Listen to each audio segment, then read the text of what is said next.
Di sini saya akan menjelaskan pengertian perkembangan.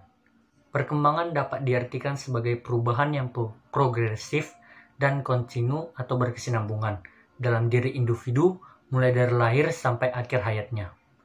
Pengertian lain dari perkembangan adalah perubahan-perubahan yang dialami individu atau organisme menuju tingkat kedewasaannya atau kematangannya yang berlangsung secara sistematis, progresif, dan berkesinambungan, baik menyangkut fisik maupun psikis.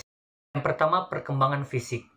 Menurut Seifert and Hafnuk 1994, perkembangan fisik meliputi perubahan-perubahan dalam tubuh, antara lain pertumbuhan otak, sistem saraf, dan lain-lain, dan perubahan dalam cara individu dalam menggunakan tubuhnya, serta perubahan dalam kemampuan fisik. Baru ada perkembangan kognitif. Pada pandangan Piaget tahun 1952, kemampuan atau perkembangan kognitif adalah hasil dari hubungan perkembangan otak dari sistem nervous dan pengalaman-pengalaman yang membantu individu untuk beradaptasi dengan lingkungannya. Selanjutnya akan dijelaskan oleh teman saya.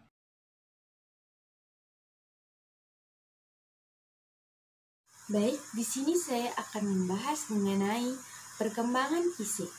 Perkembangan fisik dibagi menjadi 3, yaitu yang pertama ada perkembangan fisik masa usia persekolahan 0 sampai 6 tahun, di mana pada masa perkembangan fisik ini menggambarkan perubahan dalam penampilan fisik anak-anak sama seperti dalam keterampilan motor mereka.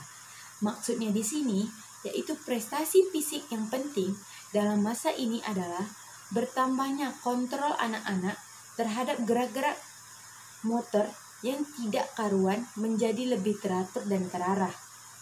Mereka juga dapat menunjukkan keterampilan motor yang baik. Kedua, ada perkembangan fisik masa usia sekolah dasar. Nah, maksudnya di sini yaitu di sekolah dasar perkembangan fisik anak-anak tumbuh lebih lambat dibandingkan ketika mereka masuk pada masa kanak-kanak. Anak-anak pada masa ini mengalami perubahan yang relatif lebih stabil sedikit. Yang ketiga, ada perkembangan fisik masa usia sekolah menengah, di mana pada masa SMP menuju SMA. Pada masa perkembangan remaja dimulai dari masa puber, umur 12 sampai 14 tahun. Masa puber atau masa permulaan remaja adalah suatu masa saat perkembangan fisik dan intelektual perkembangan secara cepat.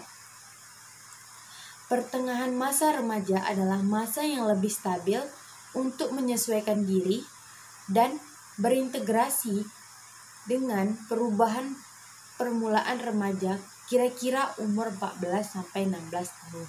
Sekian presentasi dari saya. Saya Siti Yuanisa akan menjelaskan tahap-tahap perkembangan kognitif menurut Piaget. Yang pertama, tahap motorik sensorik dari umur 0 sampai 2 tahun. Kemampuannya menunjuk pada konsep permanensi objek, yaitu kecakapan psikis untuk mengerti bahwa suatu objek masih tetap ada, meskipun pada waktu itu tampak oleh kita dan tidak bersangkutan dengan aktivitas yang waktu itu. Tetapi pada tahap ini permanen belum sempurna. Yang kedua, praoperasional dari umur 2 sampai 7 tahun. Perkembangan kemampuan menggunakan simbol-simbol yang menggambarkan objek yang ada di sekitarnya. Berpikirnya masih egosentrik dan berpusat. Yang ketiga, operasional dari umur 7 sampai 11 tahun. Mampu berpikir logis, konkret, memperhatikan lebih dari satu dimensi sekaligus, dan dapat menghubungkan dimensi ini satu sama lain. Yang keempat, operasional formal dari umur 11 tahun sampai dewasa.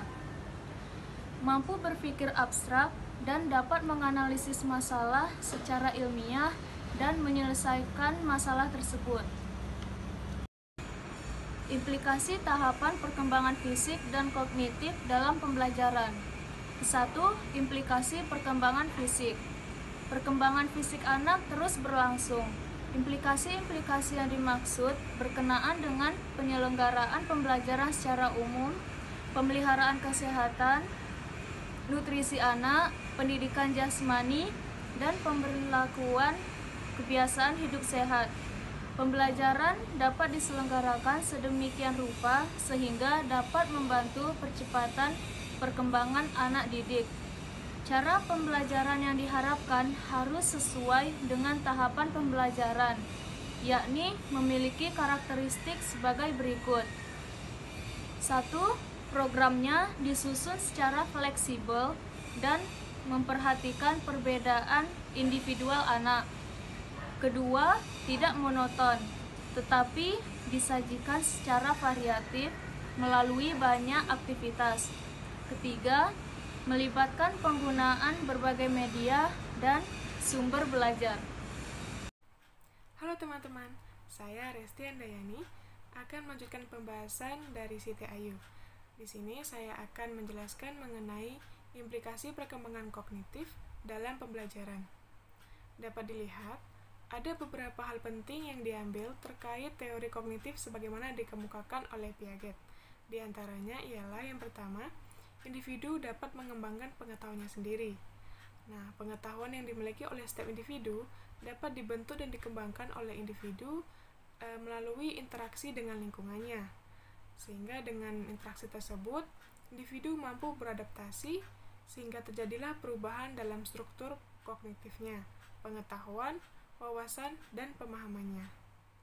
Nah, yang kedua, ada individualisasi dalam pembelajaran. Dalam proses pembelajaran, perlakuan terhadap individu harus didasarkan pada perkembangan kognitifnya.